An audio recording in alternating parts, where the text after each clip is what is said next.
फिर अमन आएगा। हमारे पास ये तीनों चीज़ें आज नहीं है। बज़ाहिर हम आज़ाद हैं पर इनडायरेक्टली कौम को ग़ुलाम बना दिया गया है। और आप ये देखें कि जो शख्स इस दुनिया के लिए कुछ करके जाता है उसका नाम रहता है। जो शख्स मैं इस दुनिया के लिए कुछ नहीं करके जाता, आप कुछ नहीं करके जाते, भाई कुछ नहीं करके जाते, उनको याद नहीं रखा जाएगा। जितने मर्जी प्रॉपर्टी के टैकून है, जितने मर्जी उनकी जायदादें हैं, याद उसको रखा जाता है वो जो इंसानियत के लिए कुछ करके जाता है।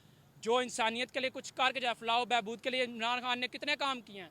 इमरान खान ने 3 कैंसर हॉस्पिटल्स बनाए हैं, तीसरा तकरीबन मुकम्मल हो चुका है। और लोग सबसे ज़्यादा इमरान खान पे ट्रस्ट करते हैं। अरबों रुपए की उसकी फंडिंग जाती है। ये तो डका छुपा ही नहीं है, सारी कौम के सामने है। वो क्या चंद लाख की घड़ी के पीछे जो है वो उसको कोई केस करते अरबों खरबों का करते, पता लगे जिसके साइन हम समझते थे लाखों करोड़ों में बिकते हैं, उसके साइन तो अरबों के थे। हम बेवकूफ़ थे समझे। IMF उसके घर आई है साइन लेने के लिए, वो तो कर्जे नहीं थे। इमरान खान ने कौम के लिए बहुत ज़्यादा कुर्बानियाँ दी हैं। इमरान खान ने कहा दिन को मक्खियाँ होती हैं, अपने वकील को उसने बताया कि दिन को जेल में चक्की में रखा गया है और ये गैर कानूनी है। ये गैर कानूनी है। जो साबिक़ वज़ीर-ए-आज़म को आपको पता है A या B क्लास में रखा जाता है। और इमरान खान ने बताया कि अपने वकील को कि दिन को मक्खियाँ होती है और शाम को कीड़े मकोड़े होते हैं। बारिश हुई है, मेरे कमरे में जो है वो बारिश का पानी आ गया। लेकिन इमरान खान ने कौम को क्या मैसेज दिया है? कौम को कहा मैं इनके सामने झुकूंगा नहीं, गुलामी को एक्सेप्ट नहीं करूँगा। कौम ने जो है वो ये उनको खास मैसेज अपनी कौम को दे दिया। मुझे सारी ज़िंदगी भी जेल रहना तो पड़ेगा। ये जो 3 माह बाद इलेक्शन होने वाले हैं वहाँ पे तो वो इमरान खान हिस्सा ले नहीं सकेंगे क्योंकि उन्हें नाअहल करार दे दिया। तो इस बारे में आप क्या कहना चाहेंगे तो कि मतलब आप अपने वोट वगैरह किसे देंगे? नेक्स्ट जिसको लीडर अपना किसे चुनेंगे? जिसको इमरान खान कहेगा उसको हम वोट देंगे। पहली तो बात यह है। और ये सब जो प्लान हुआ हुआ है, ये सब कुछ जो हो रहा है, ये सब कुछ हमें अरशद शरीफ आज से शहीद होने से पहले सब कुछ बता दिया गया था। कौम अगर उसके अभी भी इंटरव्यू और उसके जितने भी बयान उसने यूट्यूब पे अपलोड किए हुए हैं, जितने भी उसने वीडियोज़ अपलोड किए उनको देखें। अरशद शरीफ हमें सब कुछ बता गया था ये सब कुछ होना है। तोशा खाना के बारे में उस वक्त को कौम हमारी जो है वो उसको वो तब तंबीह कर गया था कि ये सब कुछ होना है और वो सब कुछ लंदन प्लान के ज़रिए हो रहा है। हम इमरान खान के साथ आखिरी सांस तक खड़े हैं, खून के आखिरी कतरे तक खड़े हैं। हमें कोई हमारे दिल में से हमारे साथ कोई कुछ भी कर ले, हमारे दिल में से मोहब्बत इमरान खान की कोई नहीं निकाल सकता। उसकी उसकी उसकी उसकी उसकी रीज़न इमरान खान ने फलाह बहबूद के लिए बहुत सारे काम किया। 3 cancer hospital, Namal university, Al Qadir university. Al Qadir university वो यूनिवर्सिटी है जिसमें सीरत नबी का सिलेबस पढ़ाया जाता है सल्लल्लाहु अलैहि वसल्लम, और उसमें बताया जाता है लोगों को सीरत नबी के बारे में पढ़ाया जाता है ताकि हमारे जो नौजवान हैं वो उनका ईमान जो है वो मजबूत हो। आज हमारे ईमान कमज़ोर हो चुके हैं। इतना बड़ा हादसा हुआ इस्लामिया यूनिवर्सिटी का, हम बाहर नहीं निकले। 4 दिन हेडलाइंस चली हैं बस। इमरान खान ने उस बेस पे यूनिवर्सिटी बनाया चाह के हमारे लोगों के, हमारे जो बच्चे हैं, जवान जो यंग जनरेशन है, उनके ईमान क्या नाम है। तो आप PTI के लिए बाहर निकल आए और इस्लामिया यूनिवर्सिटी के लिए बाहर क्यों नहीं निकले? वहाँ पे एहतजाज क्यों नहीं किया?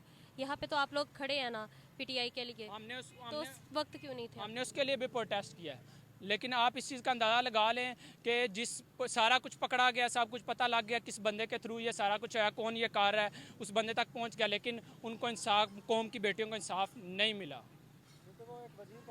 क्योंकि वो एक वज़ीर का बेटा है। माफिया हमारे मुल्क पे हुकूमत कर रही है। हमारे सारे सिस्टम को इमरान खान ने नंगा कर दिया है। इमरान खान को जेल में डालें, उसको खुदा न खास्ता कत्ल कर दें, उसको जेल से निकालें, जो मर्ज़ी कर लें, उसको नाअहल कर दें।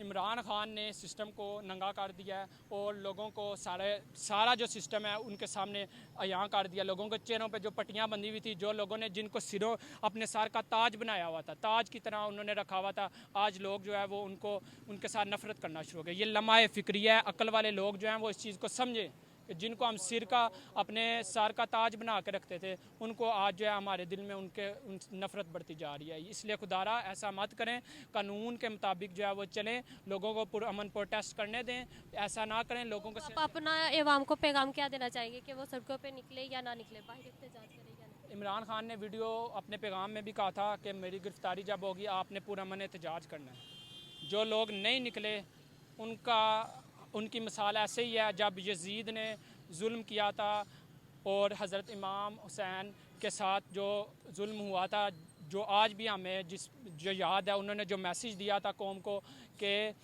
हक के साथ खड़े होना है, झुकना नहीं है, गर्दन कटा देनी है और नमाज का मैसेज दिया कि नमाज नहीं छोड़नी।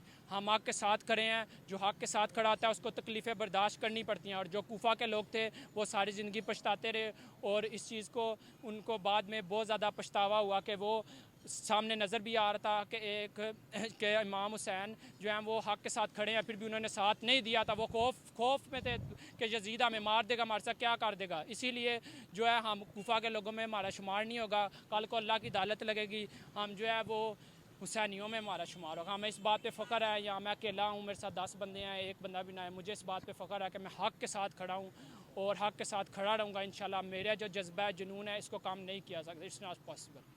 जी थैंक यू जी। नाजरीन, ये भाई का कहना है कि वाम पीटीआई के हलफ से बाहर नहीं निकल रही, इसलिए कि उनके रहनुमा ने बोला था कि सुकून और अमन का एहतजाज किया जाए।